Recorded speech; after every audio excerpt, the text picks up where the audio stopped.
Hi guys, Devin here again, and if you're anything like me, every now and then you get a little bit of a stiff neck, or you might find that you wake up in the morning and your neck is a little bit stiffer than you like. And I personally find that doing a little bit of work on my neck, either first thing in the morning or later on in the evening, helps me to just feel more relaxed in my whole body.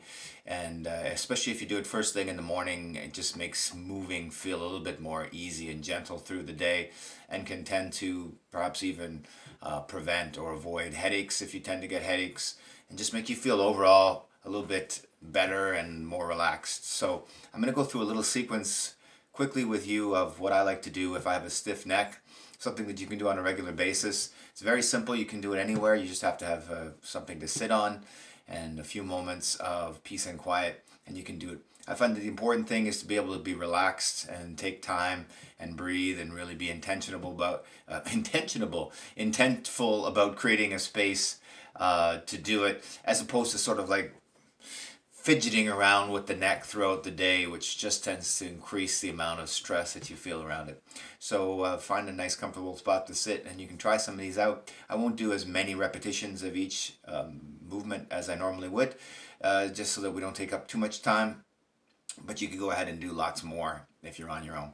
So the first thing to do is to sit comfortably, and then the alignment of the neck is important. Oftentimes we have our necks forward out like this and sort of jutting the chin forward, or the forehead is nodding down.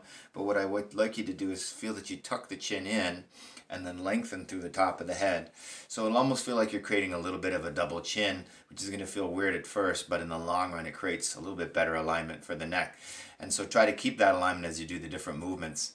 So as we proceed through the head movements, what I'll do is I'll inhale as I go to the end range of my motion in each direction, and then exhale and try to relax all the muscles as I come back to the middle.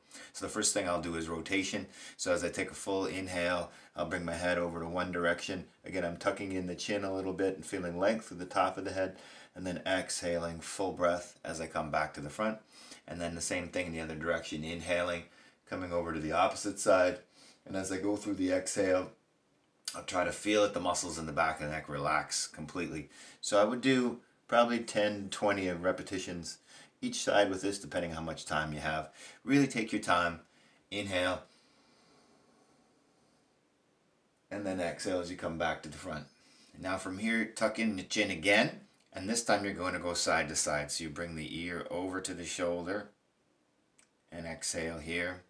You bring the other ear over to the other shoulder and exhale here. And I can feel I'm pretty stiff there. I'm not getting as much of a range of motion as I like to, so I have to do a little bit more of this. Take your time, and again, you want to tuck the chin in as you go, and think not about putting your chin over to your shoulder, but keeping the chin forward as you go back and forth. And after a certain number of repetitions of this, now we're going to go to flexion and extension. So here, I'm going to inhale as I come back. Be careful as you go back, it can pinch the neck. And then exhale as you come forward. Inhaling, tucking the chin in deep. And then exhale, come forward again. And repeat that about 20 times. Making sure to do full breath in and out. And from here, we'll tuck the chin in nice and tight. And I'm going to roll my head. So as I inhale, I'm going to roll now the ear over to the shoulder. But I am tucking my chin into that side. And then as I exhale, bring the chin back. And then inhaling over to the other side, full breath. And exhale forward again, about 20 of those. Nice. And so now I want to stretch the front of the neck, which could be a little tricky because the tendency is our whole chest will come up with us. So what I'm going to do is take one hand and place it on my chest. The other hand I'll place on my collarbones here. I want to feel that the collarbones sink down. And from here, I'm going to reach up and stretch my chin like I want to point at the ceiling with my chin. And I'll hold that for 5 to 10 breaths.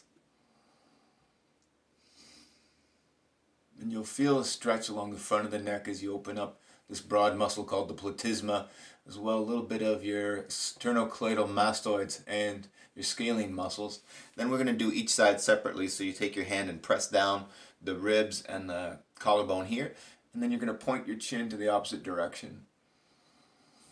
And hold your breath, or breathe there, don't hold your breath, for about 10 breaths, depending how much time you have.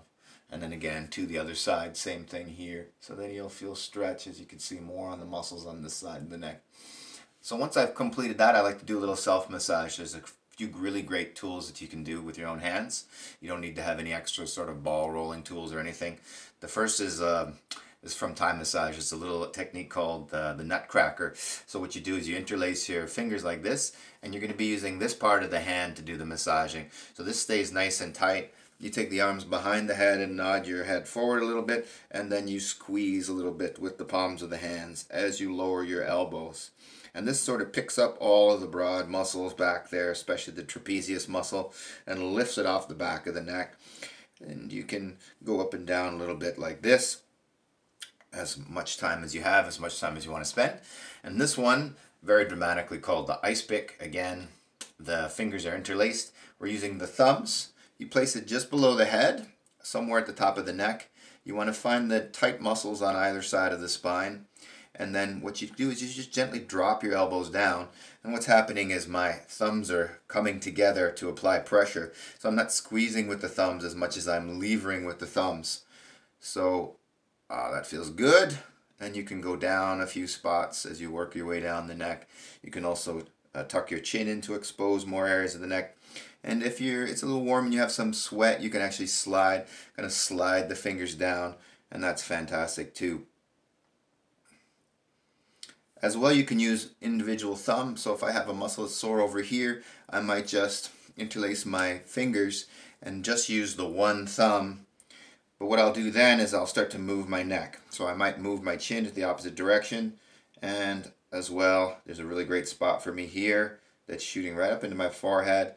And I can very slowly start to rotate my neck left and right and dig into those spots until I start to feel that the pain or the discomfort starts to come down.